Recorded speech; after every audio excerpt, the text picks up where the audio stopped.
Loose right dive on it. This is twice now the Celtics have been first to the floor. They try to save with Horford. Unbelievable. Boston first to the floor. So good. Brown fakes, fires up the three. Tatum dives on the floor. Everybody dives. Jaylen Brown with the flush. Blocked by Porzingis. He's doing it all. Tatum spinning, driving, layup. Washington drives. Blocked by White. Oh, what a block from Derek White.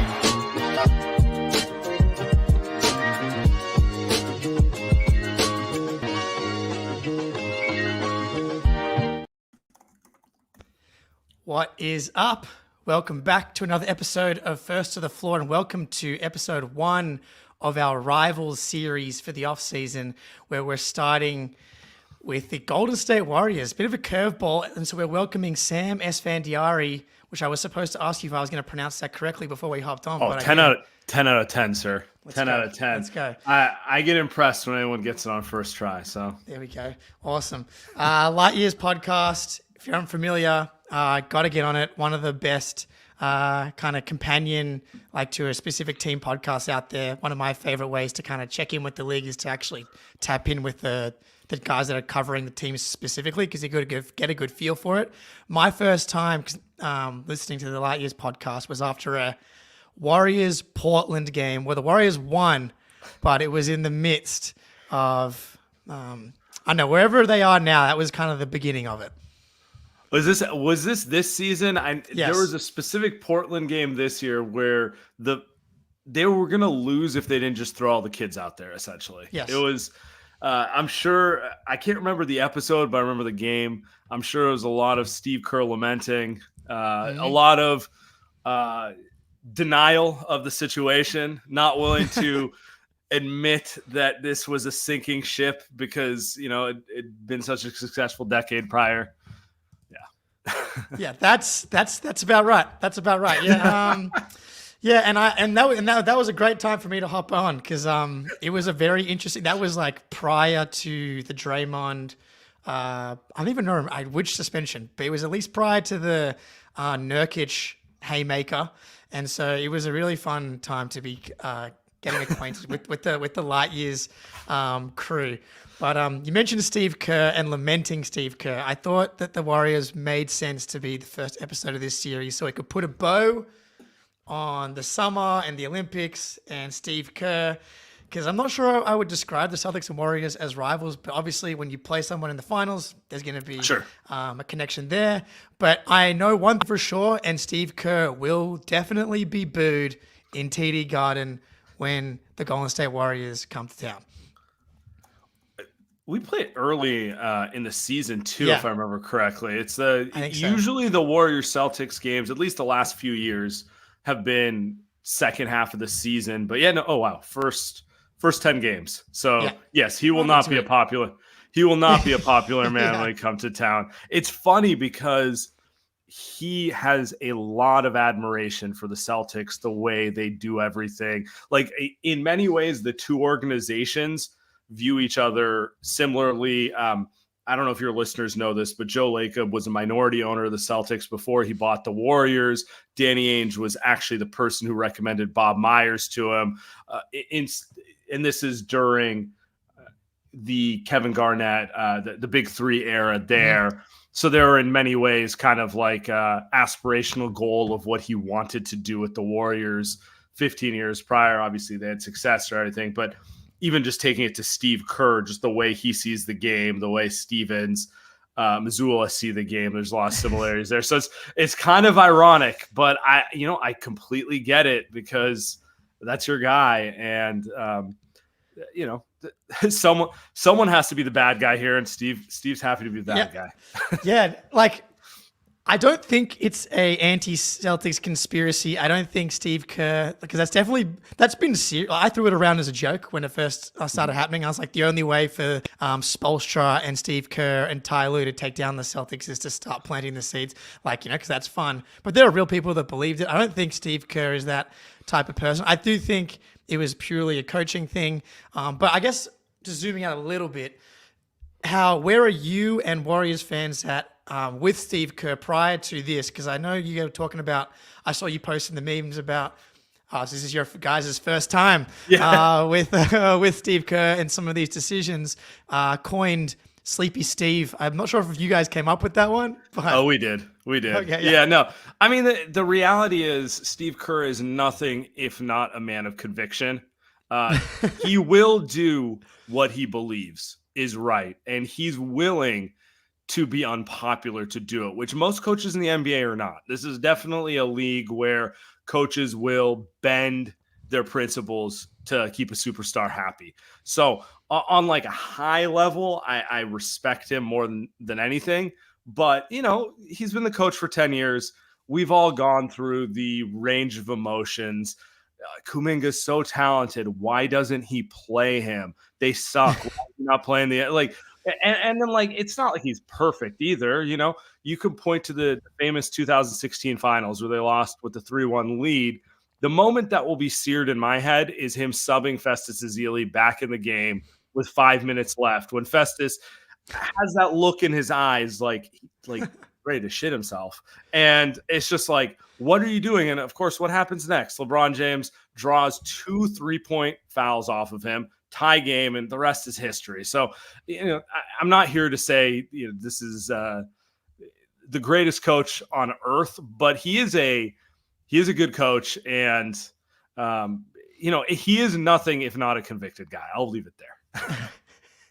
It was great. I thought that he was able to be bailed out one last time by a superstar, whether it's Michael Jordan, Tim Duncan, and Steph Curry. Like, that would have been one of the most brutal losses in US coaching history if they would have gone down to Serbia. I think this USA team was, if not as talented, maybe more talented than the 92 team.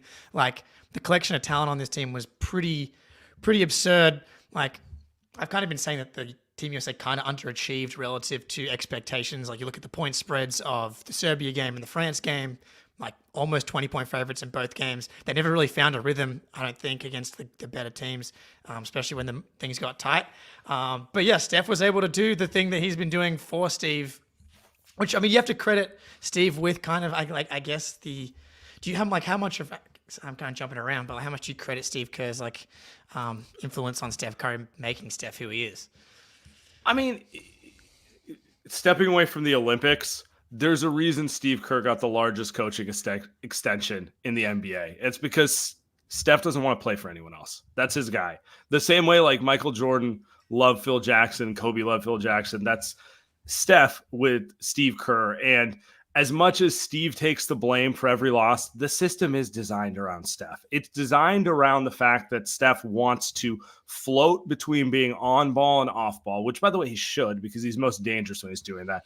It's designed to take advantage of essentially his impulses and creativity more than anything. The thing that's different about Steph Curry is they don't really run plays. It's more reacting to his movement, which is why it was always a terrible idea to try to insert a bunch of young raw players around him. It's just, you're asking guys to do multivariable calculus when they haven't figured out how to do basic algebra, right? That's what it comes down to with him.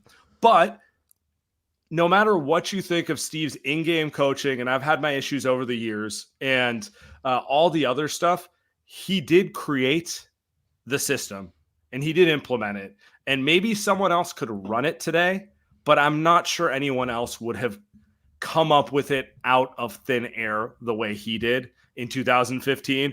And that's kind of where I always go back with it, because the idea that you can build a team around 2 shooters the way the Warriors did for about a decade, nobody bought that you could do that at the time. And then, they changed the game that way. So it's one of those things where it's you have to give credit where credit's due. And honestly, we can get as annoyed with him as we want, but the man gets a lot of credit along the way from everyone. So yeah. Look, those people may have had a point, but they also didn't know that Steph Curry was going to be the most nuclear shooter on and off the ball in the history of the game by a mile at that point. And then you throw in the Klay Thompson aspect of that as well. Did you agree with the Tatum complete benching? we'll start there, I guess.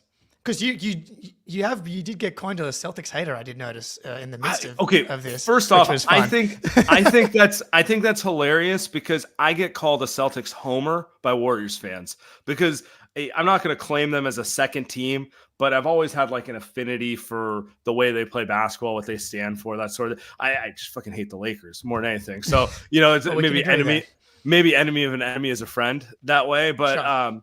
One of my larger sports takes I've had over the years is the relationship between Boston and New York is quite similar to the relationship between San Francisco, Oakland, and LA.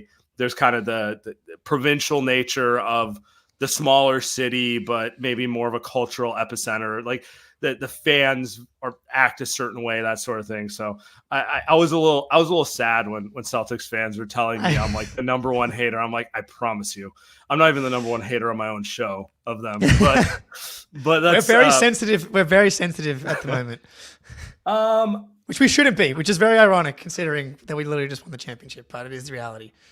I guess the thing I did not realize was how much Celtics fans cared about Tatum specifically outside of the context of the team. And, I get that. Anyone says anything about Steph Curry, they don't want to see their mentions the next day, So I totally get it. I did not fully comprehend that relationship because, Derek White and Drew Holiday were incredibly important parts of Team USA. So I didn't really see it as Celtics hate. To your question, dude, I agree with the idea of completely benching him. Yeah, honestly, in the sense of, look, I remember the last Olympics. Team USA barely won games. Don't turn off the podcast now, please, people. There we go. Team USA has struggled to win in the semifinals and the finals for 20 years. They've done it. I'm not saying they can't do it, but like the famous Kobe game against Spain they won by 7 points. If you look at the Olympics, yeah. If you look at the Olympics, by the time you get to the final four teams, they're down to a 6-7 man rotation, and I really do think he just kind of got lost in this flow of if KD never came back, he's playing Kevin Durant's role, but Kevin Durant did come back, and he's not better at the shooter role than Devin Booker, at least off of at the moment. A 2-week practice thing, and he's not as good at being a defensive stopper and kind of just a glue guy as Drew Holiday. So it's one of those things where he just kind of unlucky draw of the card, but he was going to fall behind LeBron and KD in the pecking order, and I understood it. I guess that's kind of where I'm at. Like, I don't want to say I agreed with it, but I understood it because they couldn't go with Tatum, Durant, and LeBron at the same time, because by the time those three guys figured it out, especially with Kevin Durant having that injury, which kept him out of camp, they would have lost to Serbia. They just would have, they would. It's pragmatic. He kind of got dealt the short straw. I don't know how else to put it. Yeah. I think what's frustrating, the Durant thing, I think changed everything because he absolutely would have been the guy. He was playing that role in all the games prior as being kind of like the leading, the four-man who was kind of the go-to scorer on the second unit. Yeah. That's what he did last Olympics. And that's why he was the second in minutes just in that role. So that was like the main problem. But I think what was frustrating was that like you had, because Tatum didn't play well in the exhibition or like the pool games, even when he was fine. He was good defensively as he always is and rebounding. But obviously the shooting is just gone. And Jayson Timpf has posted how he was 0 for 16 on jump shots every day on Twitter, I'm pretty sure, since the Olympics has ended. But like it didn't feel like he got given a chance to play through any struggles. Like Embiid got given the starting. That was probably the most frustrating, was the guy that just got like. So I'd agree with you. I'd agree with you there. Like you could argue that Embiid should have been benched and they should have just gone. I mean, small is relative. Bam at center is not small in my opinion, but like they could. It was those two guys were playing for the same role, or you could argue that maybe LeBron and KD shouldn't have been gifted every opportunity that they got. But that's kind of what was happening there. That's kind of what was happening there. Those guys were given those roles. So I didn't have a problem with Steph, LeBron, and KD. Like that's just the reality of where we are with those guys. And like that, they're awesome. And LeBron was great. Steph, and I mean, Steph was bad up until like He was until the semifinals, right? And so, like game one, Devin Booker plays 26 minutes. And what's frustrating for Celtics fans is like Tatum can play any position. So it's like you tell me you can't find. I didn't want him to play a big role. It's like, can he play 10 minutes at literally any spot for like 4 minutes in the first half and 4 minutes in the second half? That was what was frustrating. He doesn't need to play a big role. And then that was also another frustrating part. In that Serbia game, he's playing terribly. He gets 19 minutes, and it's just like he got given that role as well. And like Tatum didn't get the chance really to play through anything, and then that was it really. So let me ask you this: what happened to Tatum's jumper? Because it's not like 16 shots in 3-minute stretches. Like it doesn't really mean anything to me. I've seen Steph miss 16 in a row, and guess what? He made the next 17, right? Like it doesn't really matter. But if you look at the numbers, even in the playoffs, he was 28% from three. Yeah, and he's a good shooter. Is there actually something up there, or is it just kind of one of those things like he's in a funk and he got caught in a numbers game in a small tournament? We don't know yet. The lizard brain take is that his jumper is now broken forever, but the reality is he shot 38. yeah. He's going to start getting guarded like Giannis, and then he's not going to be able to shoot. But the reality is he shot 38% from three in the regular season on his normal 8 attempts on high difficulty. Because one of my big points on why the Celtics are so good is he's willing to take the off the dribble three anytime it's there. It opens up the whole offense. In Warrior Land, which I'm sure you guys don't care about, they want Brandon Pajemski to shoot way more threes. And it's mostly because he's a really good decision maker. He may end up being like Derek White. He may end up being better. But the whole concept is, look, man. About that. Or he may end up being worse. Who knows? He's like a decade younger than him, so it's too early. I mean, Derek White's the best player in the league, so it's hard to. That's fair. But what I'm getting at is, I don't know how you can be a primary ball handler in 2024 if you can't shoot off the dribble from three, unless you're like the Ja Morant, like no one can stay in front of me to get to the rim type. So he clearly can shoot because I've yet to see a defense not guard him as a shooter. Even when he was missing shots in the playoffs, they're still standing there, getting out there on him, that sort of thing. But it is kind of weird he's missing this many shots in a row. I don't know. It was weird. Again, it's incredibly weird. He's probably going to shoot 45% next year. I say he's due. He's just due to have a playoff run. He's always been a streaky shooter. I mean, we do a deep dive on his jump shooting every what feels like 6 weeks. And like there's a theory going around that, he added too much muscle and that's why he can't shoot. But I'm like, well, why can he shoot 38? He had his best regular season in several years, despite being the biggest he's been. I mean, I've used Steph Curry as an example, who's gotten as percentage wise between Steph rookie year and Steph now, as big as Tatum has gotten. And he's you want to know you want to know the funniest thing? Steph added a bunch of muscle prior to the 2022 season. Obviously, you guys know what happened in the finals there. That was his worst three-point shooting season of his career. The only year he shot under 40% from three. He shot 38% in the regular season. And it's one of those things where it's like, oh, wow, bad shooting season. But it's when you watch a game, it's weird to watch Steph go 8 for 23 from the floor. Like every night, and go 33% for 2 months straight from three. And the whole working theory was he put on too much muscle. He's that sort of thing. And then, of course, we all remember what happened in the playoffs there. Sorry. But it doesn't hurt nearly as much now that we've won the title.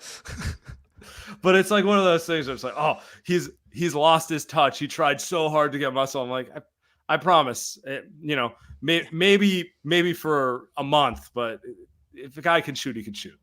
Yeah. So I don't think it's broken. I think he's always been streaky. I think part of it, he wanted to win the title so badly. Like he's become a lightning rod for just discourse now. Even off the back of the Olympics, the Hoops Collective did who would you start a franchise with? And it's Tatum's face as the thumbnail. And they shit and they shit on him for and they just they pick Ant over him. They basically pick most people over him, which is fine in itself, but it's that's just who he's become at the moment.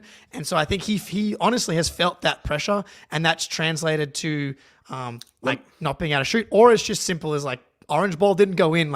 it's such a small sample relative to like the last 3 years, right?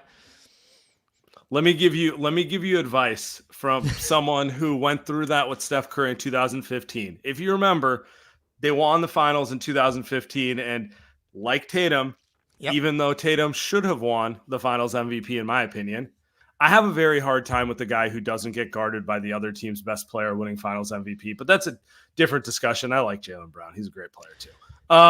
But agreed. That was held over Steph's head. And then it was, they're injured. Would they have beaten the Cavs if they were healthy? And then, of course, the next year they lose. And then, of course, it turns into a whole thing. And I'm not proud of some of my moments of reacting on social during that era. You know, it's just reality. My advice to you is to not let it get to you and become just kind of just talk more shit back to people. Just rub it in their faces a little more that their team is not good. Washington Wizards fans, do not concern yourself with what is going on in Boston. You know, Chicago Bulls fans, go watch the DVD of Michael Jordan, because you haven't been good for 25 years and you won't be good for another 25 years. Do not entertain their BS, because it's not worth letting them get to you. Yes, 99% of the trolls on Twitter are Sixers fans and Heat fans, and it has been very easy to just tweet back. The best thing about winning the title is all the awesome photos you get. And I'm sure, and you just, all the champagne, the parades, you just meme people into oblivion so easily. So it has been quite easy to deal with. All right, we're going to run a quick ad read here, and we'll dive into the Warriors often. So about a year ago, a big cold box was delivered to my front door. It turns out my wife had decided to order Factor. It was one of the best decisions she's made. The first meal I had was like this chili mac and cheese, and I've been hooked ever since. It's absolutely delicious. Factor's fresh, never frozen meals are dietitian approved and ready to eat in just 2 minutes. So no matter how busy you are, you'll always have time to enjoy nutritious, great tasting meals. Make today the day you kickstart a new healthy routine. What are you waiting for? Treat yourself to restaurant-quality meals that feature premium ingredients like filet mignon, shrimp, and blackened salmon. Keep kitchen time to a minimum. Factor meals are ready in 2 minutes. No shopping, prepping, cooking, or cleaning up.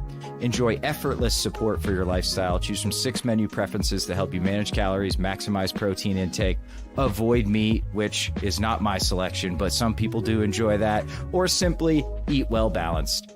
Head to factormeals.com/floor50 and use code FLOOR50 to get 50% off your first box plus 20% off your next month. That's code FLOOR50, floor50 at factormeals.com/floor50 to get 50% off your first box plus 20% off your next month while your subscription is active. All righty here. Sam's taking a quick bathroom break, it appears. No, I'm just kidding. I forgot I turned my camera off, but yeah, I could see how you thought that way. I wasn't sure if I would be visible or not, so I was like, I'll turn it off. No, you're good. Man, the Warriors off-season, there's a lot of places I feel like I could have started, but what is the emotional state of Warriors fans? Obviously you've got the end of the Splash Brothers era. I forgot to mention that while Tatum is getting benched, you've got the Draymond Green podcast calling out Steve Kerr for doing that, which is his own coach. Which is just something that you guys have to deal with, is Draymond's podcasting through all of his own nonsense. It's it's a lot going on. Okay. Where do I start there? Draymond podcasting. You just get used to it. It's like it's like that uncle who shows up to every family reunion where, gotcha. It's a little all over the place, but you still love him. So when he has led the family to glory on several occasions, you gotta just reminisce about the good times. I guess it just is what it is. I'm not gonna say bad things about Draymond Green. That's my guy. I think I'm one of the larger Draymond backers at this point. So first off, fun day to do it because Steph signed an extension today. Yes. So that's positive. Did you see that Bleacher Report Steph Curry to the Lakers trade? It was. Oh, I don't know. I see no. Short answer, no. Okay, so I get a text from a friend that goes, Bleacher Report's running an article. It's from their main Lakers guy. He's pretty plugged in. I'm like, oh, God. And it's like 2 days prior to it coming out. But part of me is like, oh, no, I don't want to get into this. But then again, the Warriors kind of had a pathetic-ish offseason. And, are we going to start entertaining those conversations that we never wanted to have? And then I read the article, and it's like, what about Austin Reeves and 2 picks? I'm like, this is not real. Anyway, and then the next day he signs an extension, which makes me feel better. So I guess to take it back to big picture, Clay leaving, I wasn't shocked. It wasn't as dramatic for me as it might have been a couple of years ago. I feel like if you watch the Warriors the last year plus, it's pretty obvious the chemistry had been wrong there. Clay, I don't know. You could say a lot of things about him, but I just don't think he could accept the fact that he wasn't the player he used to be. And he's never going to accept the fact that he's not a star player in Golden State. Like it's like the Ray Allen thing. I feel like Boston fans actually probably can relate to this more than anything. It's not that the Celtics idea of what they wanted Ray Allen to do is wrong. It's that he couldn't accept doing it there. He'd rather go to another team to do it, type of thing. There's a lot of similarities there. And then they picked up some good role players here, but undoubtedly missing on a trade with Paul George, missing on a trade with Lauri Markkanen. We're entering the season with Steph Curry and what is an assortment of nice players that a bunch of teams would like, but no one who actually moves the needle as a frontline player. So I don't know. They seem to think that they will have the ability to make that big trade when it comes, but we've watched them for about 12 months miss on those. And so I'm skeptical. Steph's apparently not skeptical. He signed the contract. He's willing to keep staying. And so, I still get to watch Steph Curry play every night. And I promise you that's better than like most teams in the league's nightly viewing. But, it's hard to like watch this whole thing and be like, all right, can you just go all in, please? Please give a team around him so that I'd rather watch them fail trying than do this thing where they're trying to thread the needle. Does that make sense? Yeah, definitely. Like I was definitely pro them trying to go for Siakam because I think that Steph is he's an elevator. Like anyone that you think, Siakam has also been the number 2-ish guy on a championship team before. We've seen how good he can be with Indiana. He would have been awesome with Draymond and Steph. I guarantee it.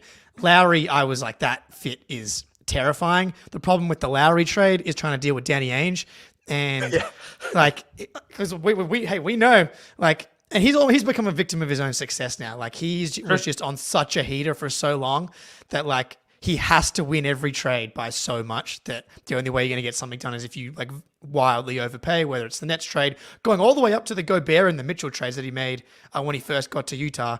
So I think he's fucked that one up. But I was like, they should go all in to a point. There's all in, and there's just what the Knicks have done for Mikal Bridges. I mean, maybe you would have been willing to do something like that because you believe that much in Lowry. But I don't think Lowry puts the Warriors in a for sure tier 1. Next to Oklahoma City. It makes them intriguing though. It makes it. Yes. It's like, okay, if he's as good as he is in Utah in a situation where he's playing playoff games, which is not a given, we never know that, but plus their assortment of role players, like DeAnthony Melton he's meant to play the KCP role on a team. He's an excellent defender. He really can hit an open shot. Yeah, they got, Kyle Anderson is the quintessential Warriors type of role play. They got these guys who they all make sense in context of if it's Steph and then you get a second guy who can carry the offense as well, and Draymond's obviously going to do what he does. They have the makings of a team that, and it's not a given, to your point, Lauri Markkanen, DeAnthony Melton, Steph Curry, Draymond Green, and Kyle Anderson, I could see it winning a title. I could also see it losing in the first round. I don't know, there's no guarantee. It's not 2017 with Kevin Durant and Iguodala and all those guys, but I would have loved to see it because I think it has a fighting chance. And I think that's all I really wanted to see. Well, is it off the table? Like, so obviously he's ineligible to be moved. Oh, he's not until after the deadline anyway, right? So it wouldn't be till. It's that one's off the table for the year. I like you bringing up Siakam because to me that one was the missed opportunity because he didn't go for you didn't have to gut your team to get him. He would have cost you Kuminga and Chris Paul or Wiggins, and maybe a pick. And okay, fine, that's great. You still have like 80% of your rotation. He's more than good enough to be a second. Like that was the one that felt like the move to go for, and they passed on it because they thought they could do better. And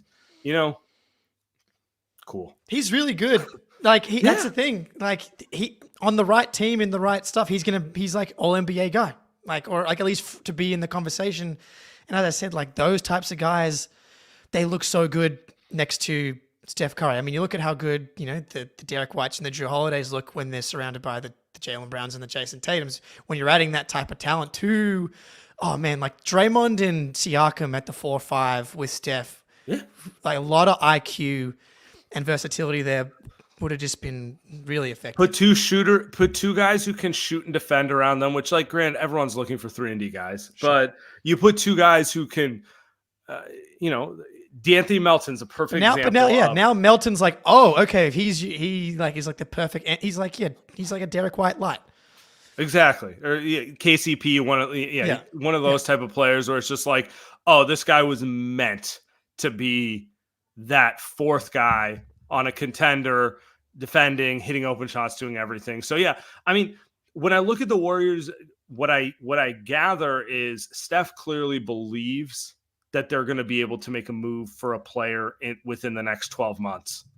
And they're preserving all their picks to do so. So it's really kind of holding pattern basketball for me. It's like, I want to see them get off to a good start. I want to see them be in the mix. I want to see them be the 4 seed or the 5 seed or the 6 seed around the deadline and force your front office to make that move because Steph's playing that well, because Draymond has decided not to get suspended for 25 games. Yeah.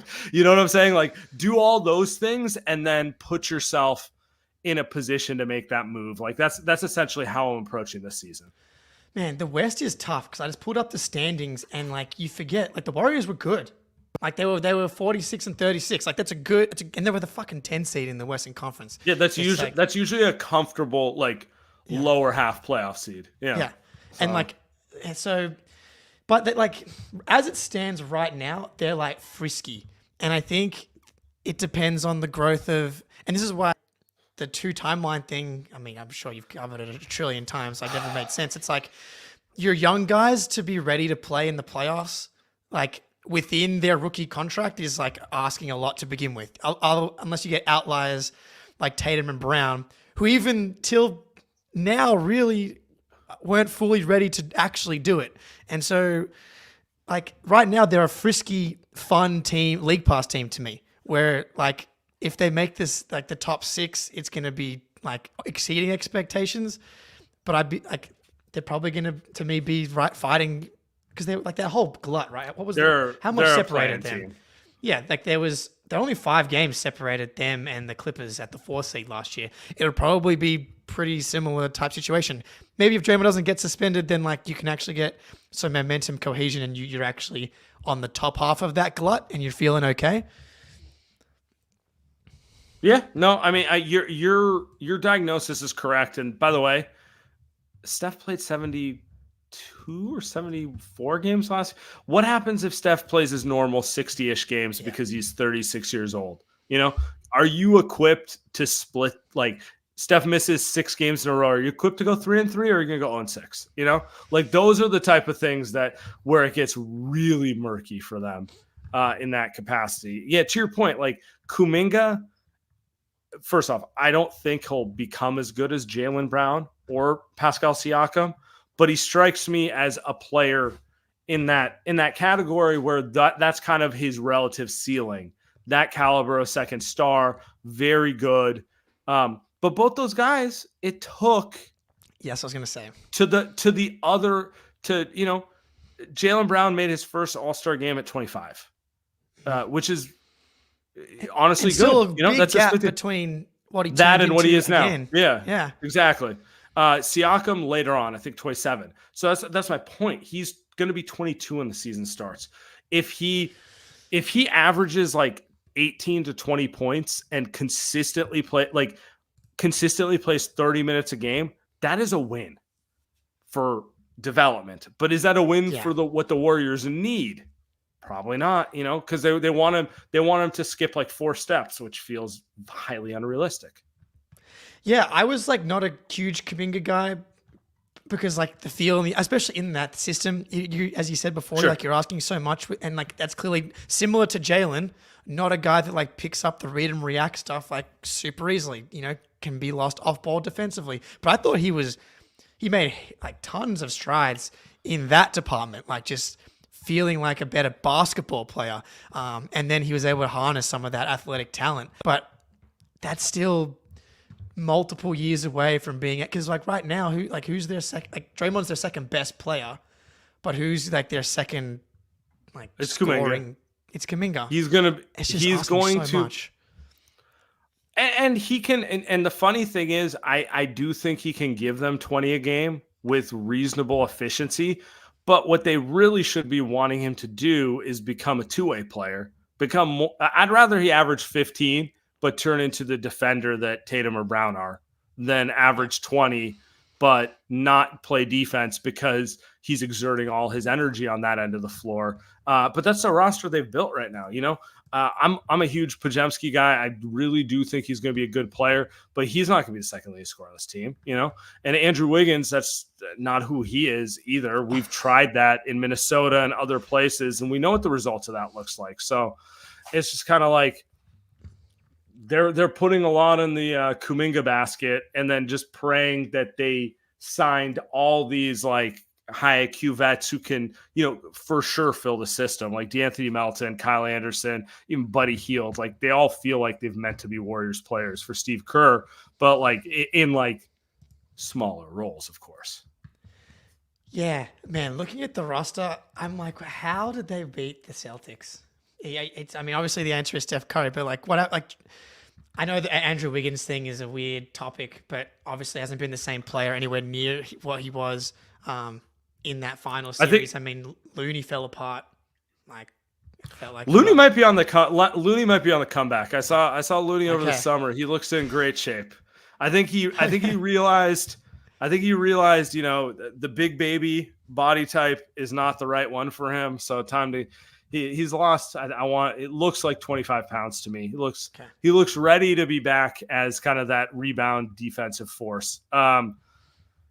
Jordan Poole gets underrated in Warrior history for just how good he was on that team in general. And I know he didn't play the largest role in the finals because that's all you need. The matchup wasn't necessarily favorable for him, right? But like he was, he had a 32-9-8 game against the Memphis Grizzlies in a game they won by 1 point when Draymond Green got sent out.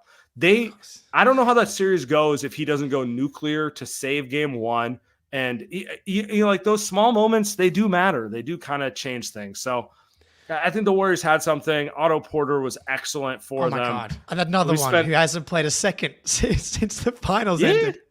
They caught lightning in a bottle. They got everyone peaking together at the right time. Like all those players in theory fit and are good. And since then they've been kind of paying the bill for the voodoo magic. So yeah, that was the story of the last 2 seasons for the Celtics. It was like the voodoo magic, whether it was Caleb Martin in the conference finals or it was Otto Porter or Andrew Wiggins having like this stretch. And I know this is probably too deep, Pandora's box of a question, but is the flashpoint kind of like the Draymond Green punching Jordan Poole in the face? Or is it like the fact that they paid Jordan Poole that monster Clay the big of a contract? I think it's everything. I think they're paying for the karma of 2 timelines. That's what I think it is. Always forgotten was they were 28-6 before Clay came back from his injury. Clay came back and he demanded the starting spot. That made Jordan Poole feel a certain way. They started slowly losing Jordan Poole in that process. I understand both sides of it, but Clay was more concerned with proving he could be Clay. And Jordan Poole's a young guy, and he's like, we're the number 1 seed. Why do I have to come off the bench? You know? So that's step one of it. I always felt like Draymond punching Jordan Poole was him defending Clay. It's a very Draymond thing to do. Yeah, I would say so. But I think the overarching thing was they're paying for karma of trying to do too many things instead of just be committed to one thing, you know? So you can say the punch was emblematic of it, and most people will blame the punch for everything. I think it's more karmic on, look, man, what do you expect? Steph's in his 30s, Draymond's in his 30s, and you're giving them 19-year-old Kuminga and 22-year-old Jordan Poole, and like, what do you think is going to happen? It's not going to have that same chemistry as a Boston Celtics where you have 2 young guys who've been together for 6-7 years and a bunch of veterans who absolutely understand their roles off it, and all they care about is winning. There's no secondary agendas on that team, right? It's like flying too close to the sun. It's like they won titles and they thought they could do whatever they wanted, but like there's realities to a team. Everyone has to be on the same page. Everyone has to be about it, you know? It's a tricky balance because you need everyone to have that kind of hubris to get to where you need to be. And then at the same, like we saw it with Brady and Belichick. Belichick just thought that he was untouchable. He thought that freaking Matt Patricia could run the offense. Before we move to the Celtics part of it, quickly, your expectation, prediction for Warriors 2024-2025 season. My expectation is the same thing as we saw last year. Playing, disappointing. Steph will produce magic at various points where I completely lie to myself. And I'm just like, turning the corner, he can literally win with anyone. I can be out there. We'll be fine, you know, because he has that effect on you where you're just like, you watch him and you're just like, anything's possible. Why can't Podziemski be the second best player on a title team? I will at some point during this year have that thought in my head, and I just have to remind myself that no, that Steph just hit 8 threes in a row. That's what happened. That's what just happened. It's not Podziemski, you know? So that's that. That's my prediction. My hope is, of course, that I'm wrong and that they catch a little lightning and they actually make a trade, because I think what this team does have picks and like flexible contracts to theoretically make an in-season move and do what Dallas did or the Lakers did, or like one of these teams where it's like, oh, they're kind of like, okay, but they made a trade for Kyrie and that changes everything type of thing.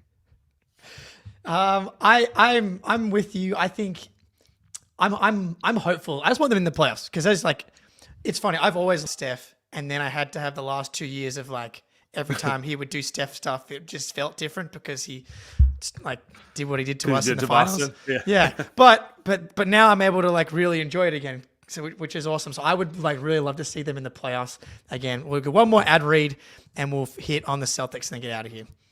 It's finally football season. The West Virginia Mountaineers kick off the season against number 8 Penn State in Morgantown. I'll be using Game Time to easily find incredible deals on great tickets in Milan Puskar Stadium to catch the Mounties hopefully upset the Nittany Lions. When you jump on Game Time, it's got the stadium right in front of you. It's really easy to find awesome seats. You can get amazing deals like the aptly named Super Deal, which can save money and get you a great spot in the stadium. It's also got concert tickets and tickets to a bunch of other shows, so definitely check that out. Personally, I love the all-in pricing, which you toggle on and Game Time shows you the full price up front, no surprise fees at checkout. So take the guesswork out of buying concert tickets or sports tickets with Game Time. Download the Game Time app, create an account, and use code CLNS for $20 off your first purchase. Terms apply. Again, create an account and redeem code CLNS for $20 off. Download Game Time today. Last-minute tickets, lowest price, guaranteed. All right, the Boston Celtics. Has your perception of who they are and who they can be changed? Because I think going into the playoffs, I hate to call you out. You did pick the Mavericks in the finals. which I DM'd you about, and you said I just got to see it, and like a lot of people just felt like we've seen them be good before. We got to see them do it on the biggest stage, which I think was fair at the time, kind of. But yeah, I get it. Changed? It has. I think they're their favorites this year. Honestly, Denver, I think, is going to take a step back. Just they have to. They lost one of their better players, and they didn't really replace him. Like, I like Christian Braun, but it's probably not going to be KCP. It has, and actually, I love the fact that they won because I think a lot of their issues over the last 2 years were not really basketball, in the sense of I can't point to like, oh, they have no idea how to shoot or no idea how to like guard something. It was just kind of like youth and like one too many mistakes in a big moment type of thing, right? I think winning will give them confidence. My questions with the Celtics are mostly related to, is this the year Al Horford's old? And is this the year that Kristaps Porzingis is too injured? Like, because you need one of those guys, But if you can promise me that, I think they're going to be better than they were last year. They may not have a better record, but the confidence of getting it done, like I've watched it happen, obviously with the Warriors, but I've seen it with teams throughout history in the NBA. Once you've won one, you feel no pressure in those moments anymore because you've been there, you've done it. And this was literally a team who'd done everything but it. So I just needed to see them do it. And then once they did it, I'm like, they're good. They're good. They're going to be good. I would pick them today to repeat. That would be my pick today. That I don't see anyone in the West. Like Minnesota is never going to win with Rudy Gobert. I'm sorry. It's never it's not happening. They're going to, well, you guys are the perfect example. Who does he guard? Who does he guard against the Celtics? He doesn't play in that series. You know what I'm saying? Like, and it's just a waste of space to invest that much of your capital into a guy who can't play a 5-out defense. So, for me, it's always the other end. Yeah, it's the other end for me, for him. It's like he makes them too easy to guard for a team like the Celtics, and that too, and that too.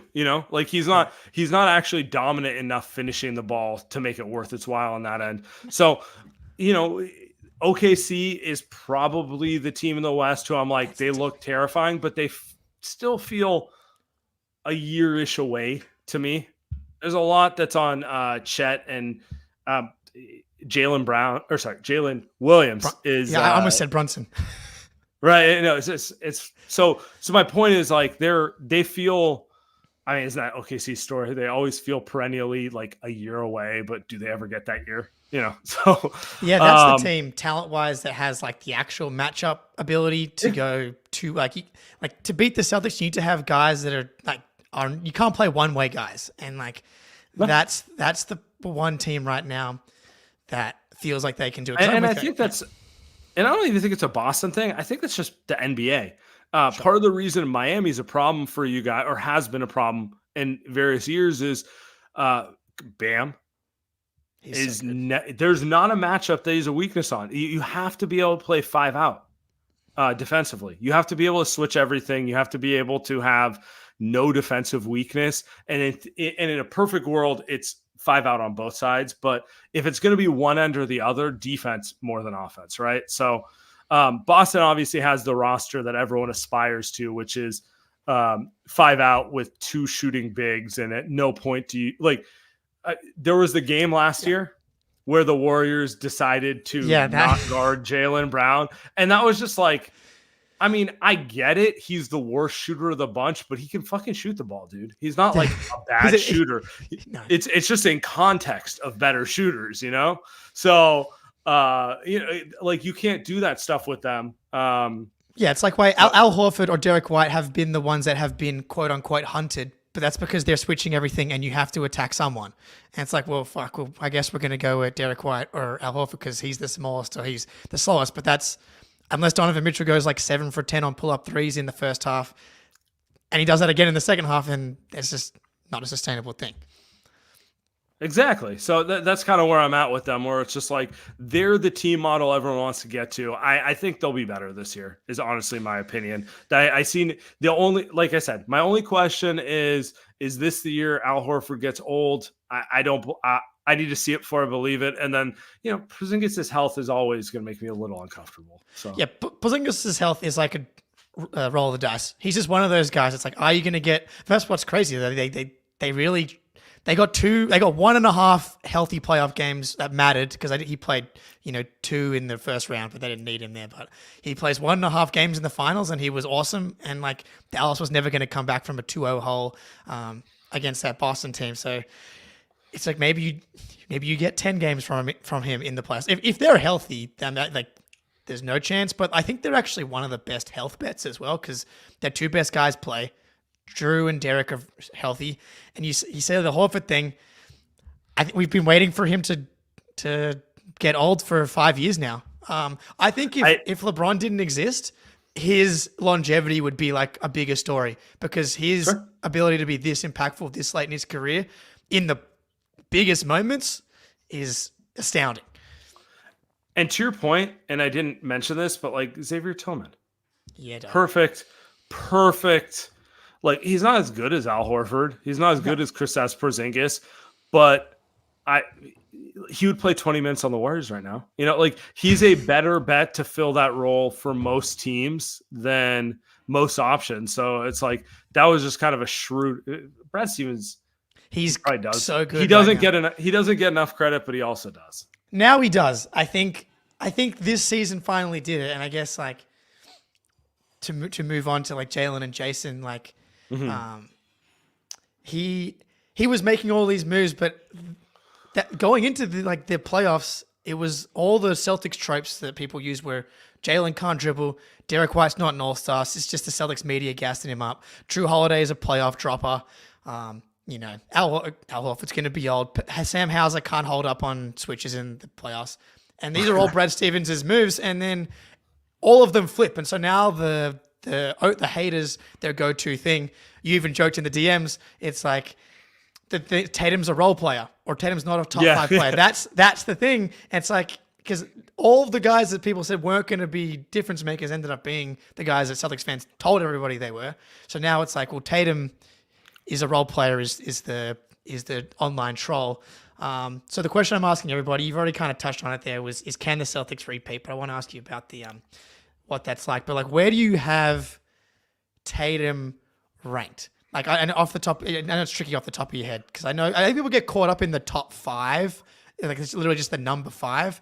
But to me, there's like a big tier of like, it's like Jokic and Giannis to me are like tier 1, and then tier 2, it's like a big kind of group of like 7 guys. Okay, so you're not going to get me to admit that anyone's better than Steph. So peak-wise, I think it's totally fair to still have Steph like right. Yeah, he's like being actually honest about it. Like, yes, Steph is not as consistent as he was 3 years ago. That's just age. He's 36. But when he's on his night, he's as good as anyone. Tatum to me is probably the best two-way wing in the league. The players I would put ahead of him are players who just generate offense better than him. So to your point, that's Jokic, that's Steph, that's LeBron still, that's Luka still, that's Giannis. So he's somewhere in 5 to 10 range for me. Yeah. That's kind of where I'm at with him. It's a nuanced thing because I view those guys almost as, I don't know, you're not American, so I don't know how much you know baseball. 50%, but like, I view a lot of those guys. I know those guys like as DHs.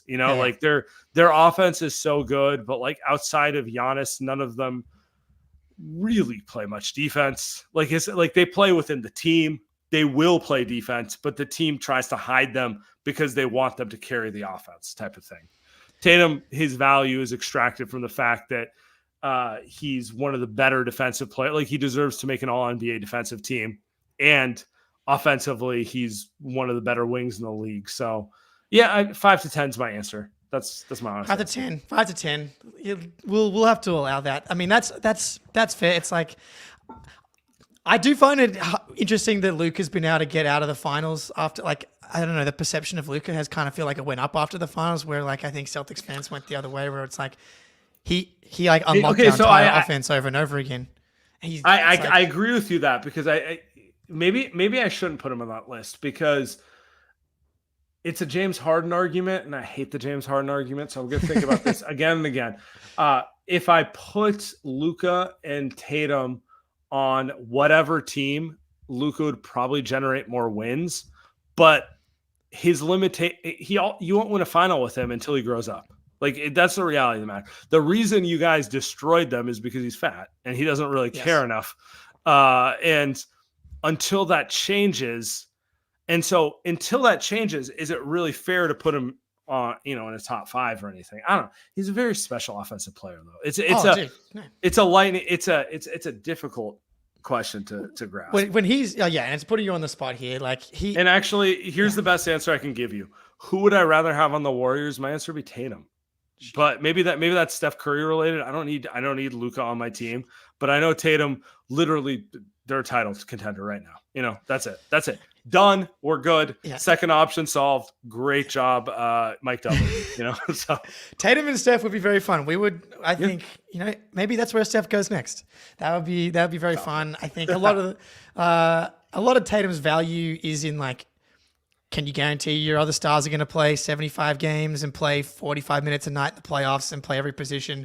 That's just like he's overtasked as like a primary offensive player in the finals, but he's by far the Celtics' best option, and he does a pretty freaking good job of doing it, considering all the other things that he does provide. Well, it's like, I watched Kevin Durant play with Steph Curry for 3 years, and that was some of the best basketball I've ever seen. And, it ended up turning into who's more valuable and all that bullshit.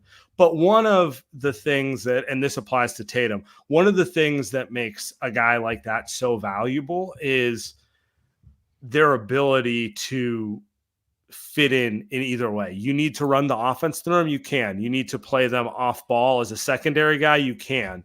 You need them to guard the other team's best player, they can. So there's like kind of the flexibility that someone like Luka Doncic would never offer. You get Luka, it's awesome, but it's a Luka show. It's always going to be the Luka show.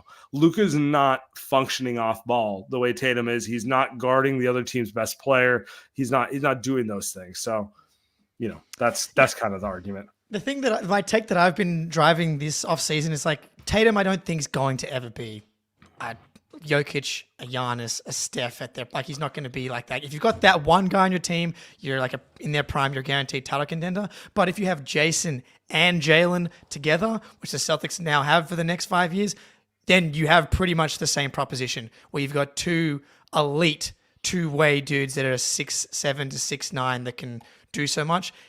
Then you've got the same exact proposition. So it doesn't really matter if he's 7 or 2. I would also point out that the player who's considered the undisputed GOAT, Michael Jordan, has the same skill set as him. It wasn't until because he's not a point guard. He's a scorer. He's a scoring two-way wing. He might be a bunch better, but it's the same archetype of player. But then they get the triangle, the system fits, and next thing you know, the story changes. So, we're currently in an era where people love triple-double players more than anything. And so there's this, and I just fell for it, but there's this impetus to overrate Luka because he can just dominate the ball. And the stat line at the end of the game is 36, 14, and 9. And you're like, whoa. And there's no consideration for the fact that, it is possible to move the ball and not have to have a one-player centric offense. Yep. Last question. I will point out Tatum had 31, 8, and 11 in Game 5 of the finals to close it out, but no one cares. It's crazy that that's the last game he played, the 31, 8, and 11, and it doesn't matter. I said it earlier on the show. He should have won Finals MVP. Yeah, I thought he was. Right. But whatever. It's whatever.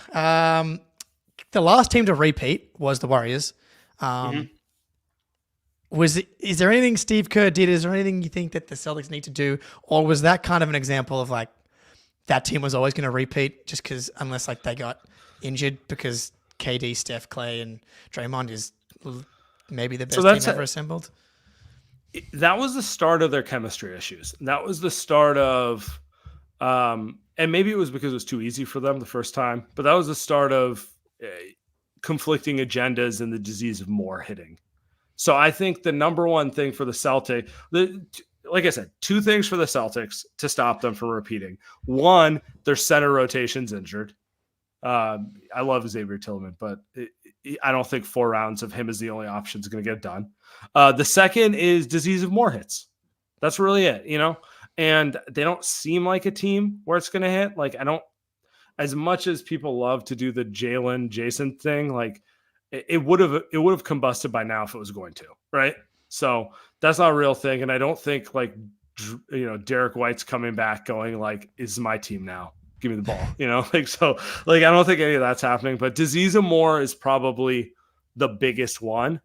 Other than that, it's like, if they're healthy going into the playoffs, like I think they're going to be better than they were last year. I think doing it just gives guys confidence and it matters. Yep. And like the chemistry with this team, like that was Drew's first year. That was KP's first year. I do think it's pretty clear that this is the best chance a team has to repeat since the Warriors just Denver losing Bruce Brown and Jeff Green. The Raptors obviously lost Kawhi.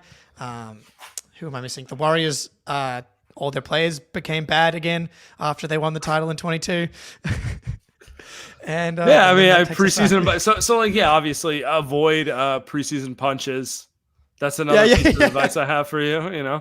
Hopefully Al Horford doesn't drill Peyton Pritchard. I don't know. Why don't Lonnie Walker? And to all the Celtics fans that thought this was going to be the Lonnie Walker episode, next episode we will do the Lonnie Walker deep dive. And I didn't have time to show Lonnie Walker going off in the fourth quarter of the 23 playoffs. But you can't call yourself a Celtics podcast and use a Lakers highlight as a positive. Come on. Have some self-respect. Well, it's a specific context of the Golden State Warriors podcast. No, I understand. That was that. You know what? I've got over that series. I don't really care that much. But I do remember watching the moment. I'm like, really? He's gonna hit that shot? I can't again. And it's one of those things. That team was cursed no matter what. Yeah. So the Rui Hachimura, Lonnie Walker 3-point outlier series for the Lakers, pretty brutal. But again, as you said, you were paying your karmic retributions. All the Warriors issues were paying for the karma of the smugness of 2 timelines. Yeah. We have to acknowledge it. We thought we were smarter than the world. We flew a little too close to the sun. Too much startup energy. Too much. We're gonna take over the world. Gonna have to live with the reality of it. Too much crypto hype. Exactly. That's exactly what it was. A little FTX. It's changing the way everyone's doing everything. You own it, and then you move on, and then you pray to the basketball gods to forgive me. Was the 2022 finals like second ranked as far as good feelings after the first title you got? I have to assume first. Is it really? It's because of the speed of the first 3. In some ways, I take it back. The first one, I remember where I was. I was at my buddy's house, and it was like they really did that because you have to remember they didn't fail the way that Tatum and Brown did as many years ago, because that's normal. That's absolutely normal. The Warriors out of nowhere went from being a low playoff team to getting it done. It'd be like if the Celtics won in 2019. That's what it would have been like. It's like, oh, we had 2 cute playoff runs and now we're the best team ever. Like that sort of thing. And then they go on the 73 win run and the finals, we'll forget about it. It was fixed. And then they get Kevin Durant and everything's good. And then all the injuries happen and they feel lost in the abyss and all the narratives. And so just to have the prove it finals where it was kind of like, I know you think Steph's overrated. He's not. I know you think this team's overrated. They're not. That was, in some ways, it was more validating because the rise happened too fast. I don't know that Warrior fans actually appreciated the rise because we didn't suffer to get there. Yeah, that's why I think why Celtics, we were so happy. We went through, more Game 7 losses in a 2-year span than any other team in history. We went through a lot of losses in the first 5 years. if the Warriors followed the Celtics path, which is the most normal path these teams follow, they would have lost the second round at 15, made the conference finals at 16, 17, had their heart broken a couple times. And then 2019 or 20 would have been the breakthrough year, but it happened so fast. Everyone got smug. I mean, it's such a Bay Area thing. So, it's just kind of like everyone got too excited about it. And so that's why I think 2022, in some ways, it was kind of like it all happened. Everyone got rich and high off of it. And then it fell apart. For them to come back and do it, it was like, oh, wow, these guys they're even better than I thought they were. Oh, well, let's hope that this is the beginning of our 3 year. We win 3. We have a couple of years off. We get one more. But Sam, this has been awesome, dude. Appreciate you giving up way too much time to hang out with us here. Also, Light Years podcast. Is there anything else you want to plug before we get out of here? No, that's it. I appreciate everyone. This was a lot of fun. Hopefully Celtics fans do not hate me the way I got it over the summer. I really do appreciate you guys. Let's do it again. I feel like this was a good PR tour. This is like, the politician coming on the this whatever is me coming on Fox News. Exactly. Yeah. This is you coming. Yeah, exactly. The deep state Boston media. Mostly softballs. Why is Steph so great, et cetera, et cetera. Yeah, man, really good. All right, everybody, we'll be back early next week. We will do the Lonnie Walker deep dive. Yes, Brad Stevens has done it again. Till next time, go Celtics.